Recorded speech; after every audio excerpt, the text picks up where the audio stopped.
This episode of Manage Smarter is presented by Sales Fuel Coach, our adaptive sales coaching featuring 5-minute quick coaching personalized to each sales rep. Learn more about Sales Fuel Coach at salesfuel.com. Welcome to the Manage Smarter podcast with hosts C. Lee Smith and Audrey Strong. We're glad you're here for discussions on new ways to manage smarter, hire, develop and retain talent, improve results, and propel team performance to new heights. This is the Manage Smarter podcast. Lack of engagement, lack of friendship, lack of social wealth. And lack of self-awareness. Well, yeah, I think we all have some of that. The statistic on that is a little bit fascinating. That is the topic on today's podcast and how that all affects productivities and profits. Hello, everyone. I'm Audrey Strong. I'm the Vice President of Communications at Sales Fuel, and welcome to the Manage Smarter podcast. And I'm C. Lee Smith. I am the President and CEO of Sales Fuel. And he has a smidge of self-awareness. It's there. I can attest to that. Jason Treu is our guest today. He's an executive coach who helps executives, managers, and employees to maximize their leadership and management potential. So you are squarely in the wheelhouse. He provides coaching. He's got workshops, speaking services. I've seen him speak. Watched his TED Talk. It was excellent. And Jason, you spent 15 years working in marketing leadership positions in Silicon Valley, which is interesting, working with Steve Jobs, Reed Hastings, Mark Cuban, Mark Hurd, and you are the best-selling author of Social Wealth, a how-to guide on building extraordinary business relationships. Welcome to the show. Hey, thanks for having me on the show and speaking to your fantastic tribe. Hey, before we get started here, I'm talking about self-awareness. Like, what was Steve Jobs' self-awareness like? You know, I mean, I think at some level he was pretty self-aware of what other people, but I don't know necessarily himself. Right. So, you know, I mean, it's the hardest part because our brain is not organized to allow us to see those things. Mm-hmm. So it allows us just to see other people, but it's overwhelming survival mechanisms and everything else that go into it. So it's interesting. So you say asking questions with coworkers creates deeper sort of business relationships. And when you feel cared about more by everyone, then you have a higher productivity rate and you have a higher level of loyalty and engagement and all that stuff. Explain how that all works.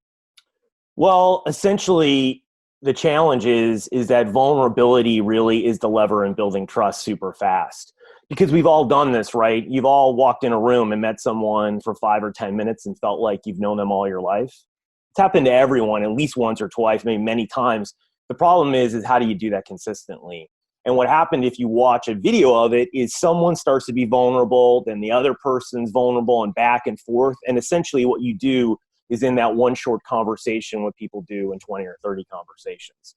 And you find you galvanize around either an experience or an emotion or both, and you really escalate that. And you do that through vulnerability, through self-disclosure, because the problem with vulnerability is most of it is just event-driven, right? Catastrophe happened, a health risk or something else like that.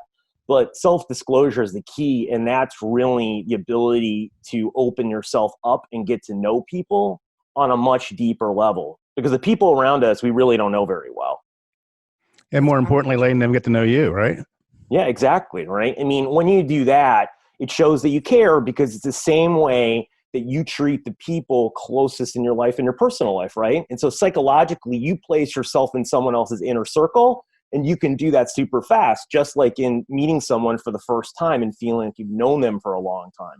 Well, if you can do that at work, you'll get people to care about you, and you'll care about them more, and you'll get more into a contribution mindset versus what can I take, what can I get? And whenever we're in that place, we do our highest and best work, right? Not only for us individually, but it affects everyone else around us as well. So I'd like to peel the onion back on this particular thing. As you know, a lot of managers need really good, healthy business relationships internally and externally to be able to get things done. We need to be able to work with not only their teammates, not only their higher-ups, but people in other departments and that sort of thing. So I want to drill down a little bit as far as how can we help managers and emerging leaders have better business relationships? Well, I think the key is you got to get to know people much better, like how they tick, what they like, what they don't like. And then you can have much more candor, right? And I think that happens because in most organizations, it's a lot of impression making, right? There's not a lot of sharing of information. It's how can I look good?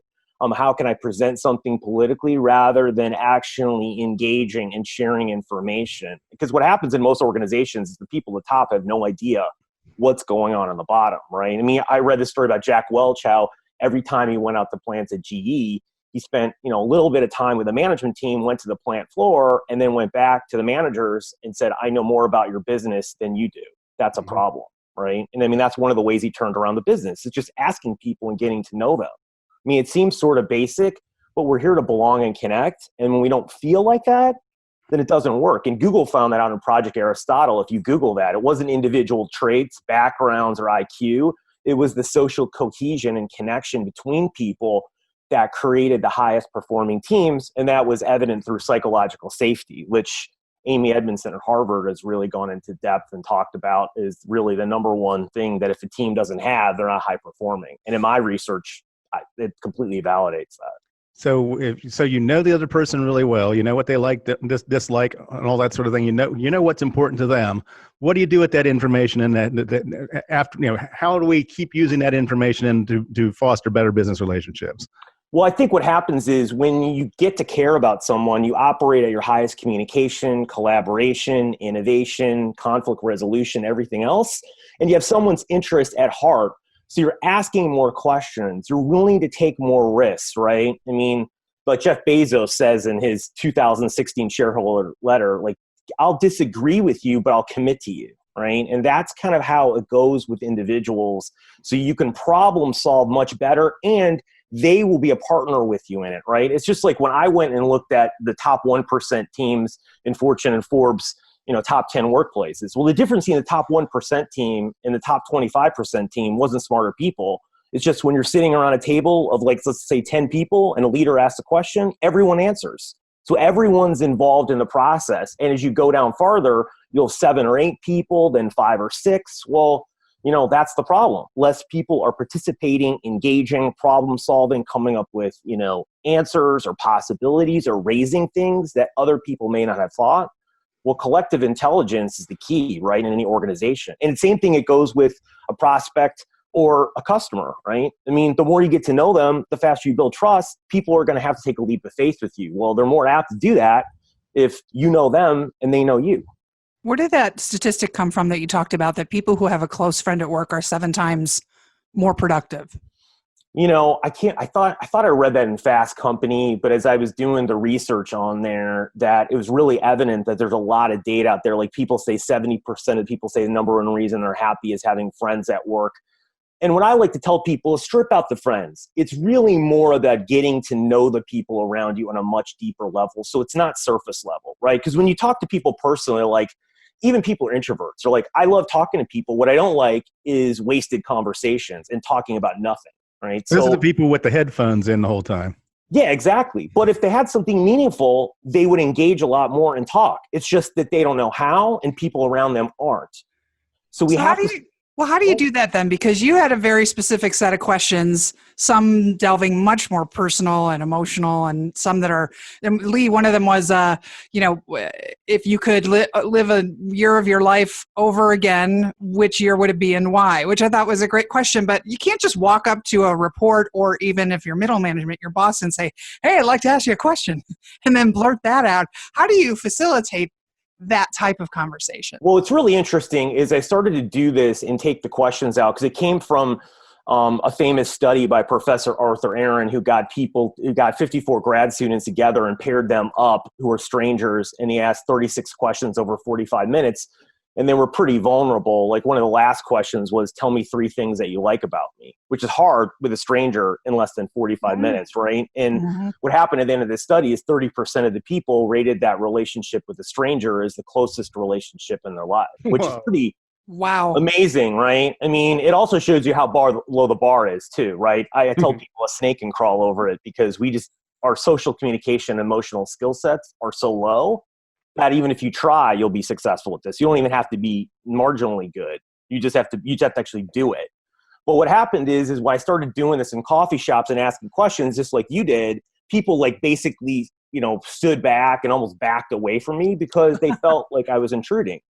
But I showed them the game, and then all of a sudden they just started answering the questions. And then what happened was I didn't show them the game. I just said there was a game, and they still answered the questions. So what I tell people, and the reason is one, if you say it's Cards Against Mundanity, which is the game, a lot of people think Cards Against Humanity, so they automatically play. But also when you play a game, we all go back to our childhood, and everyone likes to play games, even adults, right? Mm-hmm. I mean, we all do whenever people are doing it. People do over the holidays or with their friends. So if you just say someone, hey, I've got a game to play with you that I just picked up, it's a question and answer game. Would you be willing and open to play it, right? And I've never really had anyone say no, because they want to see what this game is and they want to play it. And if you can test out, usually I pick 2 questions, and I pick more positive questions, like who's your personal hero, or who's a person who really shaped your life, some sort of praise or gratitude, not the ones that are regret based or anything else, because that's more, you need to do that in a group where you're asking several questions at a time. These are one more to get people in a positive, happy state, because Sean Anker did a lot of research on this in his book, The Big Potential, about how it raises the whole group productivity up when you actually start to praise or have gratitude inside any sort of group, team, or organization. So having a manager that cares about you, or knowing that you care about them. Number one thing, we even did a white paper on it a couple of years ago, best sales manager I ever had, and a manager that cares about you, number one trait by far. What about the role of trust in having a better business relationship? Well, that's obviously key. But when you look at trust, Charles Feldman came up with these 4 characteristics: it's sincerity, reliability, competency, and caring. And when you think about it, caring by far is the most important one, because we've all known people that have been reliable who are always late, right? But if they care about you, you keep them in their life. But here's the problem. People who are super reliable but don't care about you, the only reason you keep them there is maybe a business reason or some other reason that they're there for transactional purposes. They're not there because they're a friend or because they don't care about you. So caring is the key lever that you have to move in all of this stuff.